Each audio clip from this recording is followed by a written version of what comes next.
I was wondering if you had any thoughts on how charity events affect your channel's monetization, which is Many a great thoughts question and definitely something to keep in mind. Hunter, you want to go? I wanted to. Do either of our esteemed and illustrious guests have post charity, or even during, even throughout your charity drives and such, how that affects your revenue streams? You take a hit. Yeah. Not even gonna. There's no reason to sugarcoat it. You are giving money to charity, and because it's not coming out of your pocket, doesn't mean that it's not you giving money to charity, because they are your community is giving money directly to charity, and that's the disposable income that you have. There is no number that we have to know, like, well, I have this many people, therefore I should have this much disposable income for them to use, and blah blah blah blah. No, that doesn't exist. That number? But you do. All right. Well, we got a scientist over here. Let me just okay. But no, I mean, you take a hit. You take a hit, and let me put it this way. And this is me. This is how I do it, so you don't have to. And think about it. I mean, I trust my people a lot. I trust my community a lot. And by trusting, I basically will go and I will do community, oh my God, charity events. And specifically, I have Metal Meal Meltdown coming up in November. And, you know, that the combined community of the greater community of my channel dropped $18,000 in a week. Sorry. And that's a lot of money that I'm not making, especially because during those streams, all of that money goes to the charity. And that's a week of streaming. I'm making literally nothing aside from the subs. Is that a bad thing? Heck no.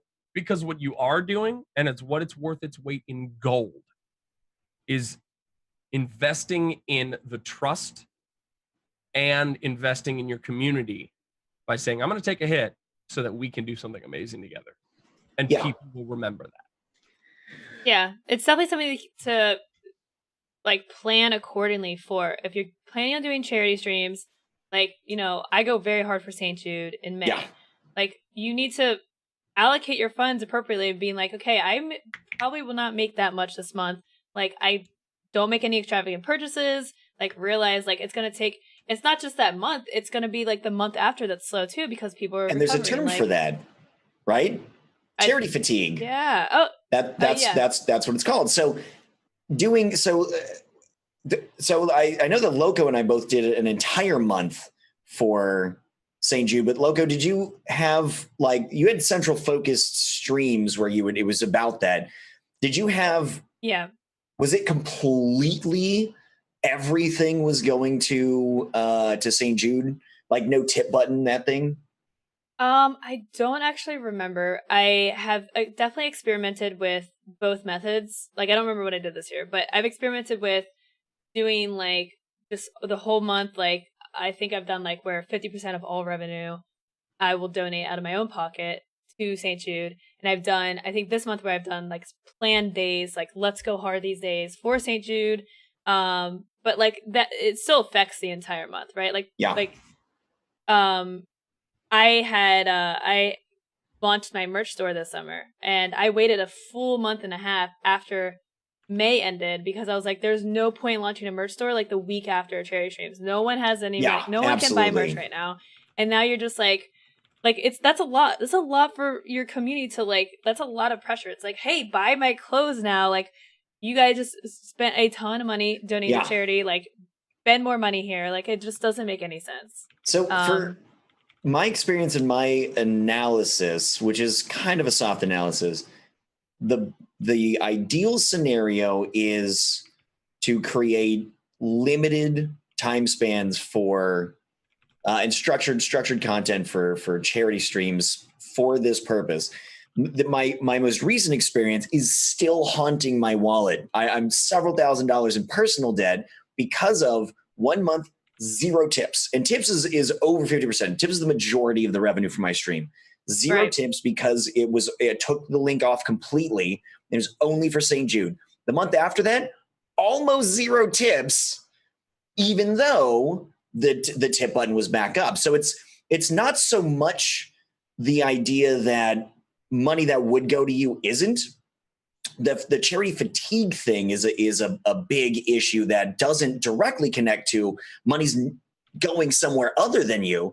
It's already gone there, and the psychology is different. I feel like you circumvent that by having targeted, small, limited things. There's still going to be charity fatigue, but it doesn't have to haunt you. So I had 2 months out of the year. That's 1/6 of the year with very, very, very little revenue by comparison. That's definitely problematic. That's a tough one. What's that? Oh, go ahead. I was just going to say to let that be a consideration when it comes to how you rely on your streams, and what we're talking about is planning for that. Let that be a part of your considerations for the plan. And I think what's a good balance for that is where you do like, okay, St. Jude is, the month of May. I'm going to pick, 2 or 3 days spread throughout the month. That's going to be like just for charity, 100% to charity.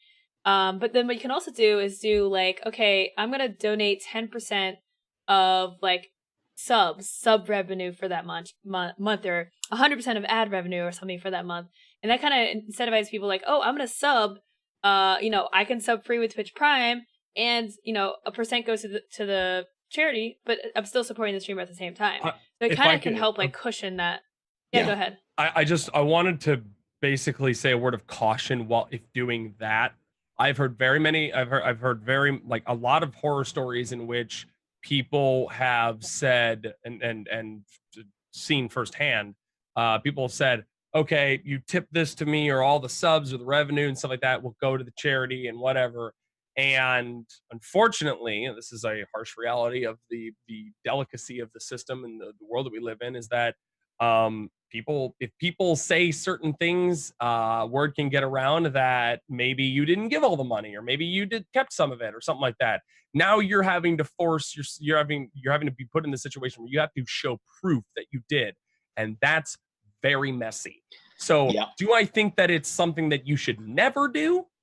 No, I do things like that all the time. Like I bought my community manager a brand new DX Racer. I guess that actually went straight to her PayPal. I got her a Switch one day, and that went to my PayPal. And I said, I will get her a Switch, right? And I bought it on stream. Like I didn't show all the stuff, but I bought it on stream and stuff like that. But there's that proof is needed, as validation to be like, I did it. That's why Tiltify is great, because you don't touch it. Anyone can see what people have donated. So like at the end of the month, you can see, oh, the Looney Bin, as a community, this is what we've raised on top of like what you guys have raised. So that's nice as well. And like that's a good point. Like take a screenshot of like, you don't have to show any personal information, but you can say like, oh, you just donated this amount. That is really a terrible thing that people do. That is a good point.